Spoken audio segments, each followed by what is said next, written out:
Hey guys, what's up? This is Adam from AM Music. Hope you're doing well. In this video, we are going to look at the Mastering Assistant. So this is a feature in Logic and you find it on your output. So if you've got your finished mix, you're pretty happy with it, but you just want that final polish, you can load up the Mastering Assistant that's built into Logic. It's kind of like an AI mastering tool, very similar to stuff like Landr and other online services. In this video, I'm going to show you how it works, and in a following video, I'm going to show you how it compares to a master I've done. So let's just jump straight into it. So if you're relatively new to mixing and mastering, you might want someone or you might want something to do the mastering for you, because really that's the final checks on your song. In my opinion, it's better to have another human do that, but then I'm also slightly biased as I do master music for other people. Saying that, the Mastering Assistant is really good, and if you don't have a budget for a mastering engineer, then it's a great place to start. So I've got a track here that I am mastering for a client. The track is On Your Own by Parasolemn. He does some great stuff in the style of bonobo and over mono, so I'll put some links in the video so you can go check out his stuff. So this is a track with nothing on it, just from the mix. It's nicely balanced. It's left me loads of headroom to work with, which is great.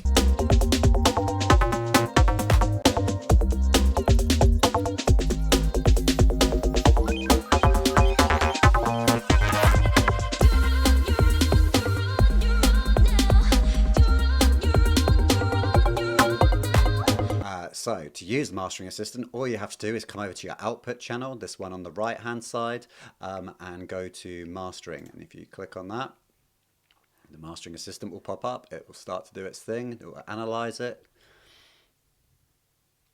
And it creates a little mastering chain for you. And there's kind of three main aspects to it. There is the EQ section over here. So it works out an EQ curve for you. So here you can see it's heavily taken out some 50 to 100 hertz, like it's really cut the subs out there. It's boosting then at around 150, 100 to 200, a few little dips in the mid-range, then a little boost towards 2K. And what we're looking at, we're looking at about 3 dB on some of these. Okay, so that's 6. So yeah, relatively flat along the top end. So that's the EQ. You can choose the character. You can have clean, valve, punch, or transparent. I'm just going to leave it as transparent. You can also edit this by clicking on here or turning it into an EQ and modify it further. I don't want to do that though, but it's there if you want. Custom EQ, let's just turn that off. If I was going to do further EQ, I'd do it with some other plugins. The next section you've got is the dynamic section. So if you're mastering, you might want to apply limiting or compression. So with the dynamic section, it gives you some readings, it gives you your true peak, and it also gives you the LUFS factor.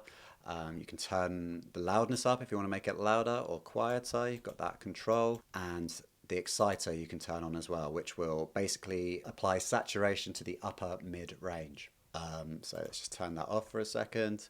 And down the bottom here you've got spread, so this is going to affect your width, how wide in the stereo field your project is. So you can see here it's boosted the width a little bit, it's kind of increased the width. And you've got a phase meter down here, a correlation meter, so you can see if you're got any phase issues basically. So if you're kind of up this end and jumping around, you're all good. You can also do a loudness compensation, so this will match the volume of the original, and then you can bypass the whole plugin here. So that's kind of how you use it. It's done automatically, so let's just hear what it's done.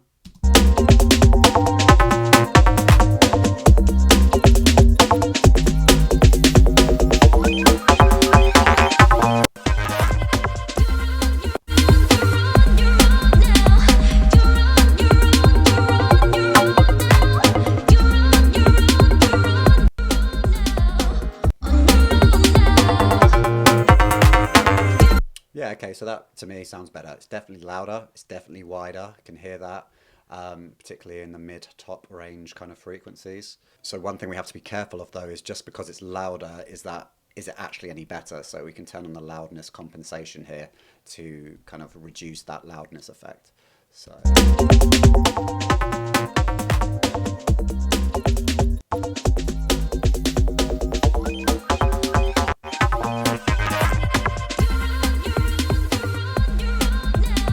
yeah, so that's one thing for me. Like, this is a club track, or at least it's got elements of a club track. This big cut here worries me a little bit because I want a heavy sub. I want some heavy kick. I feel like I lose that bottom end, and I want that punch personally. When it is without the loudness compensation on, I think the loudness, it just being a bit louder, makes it sound better.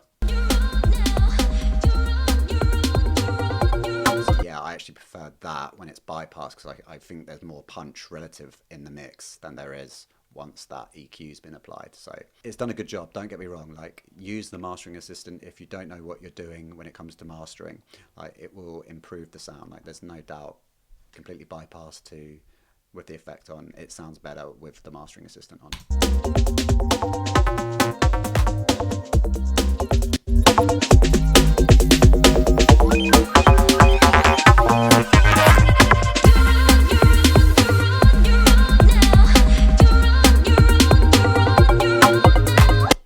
Yeah, it's an improvement. I think we can get better, and I think we can do that by mastering it ourselves. So let's go over to see what I did with the mastering. The next part of the video was pretty long, so I decided to split them out, but if you go to this link that is popping up now, you should be able to find it.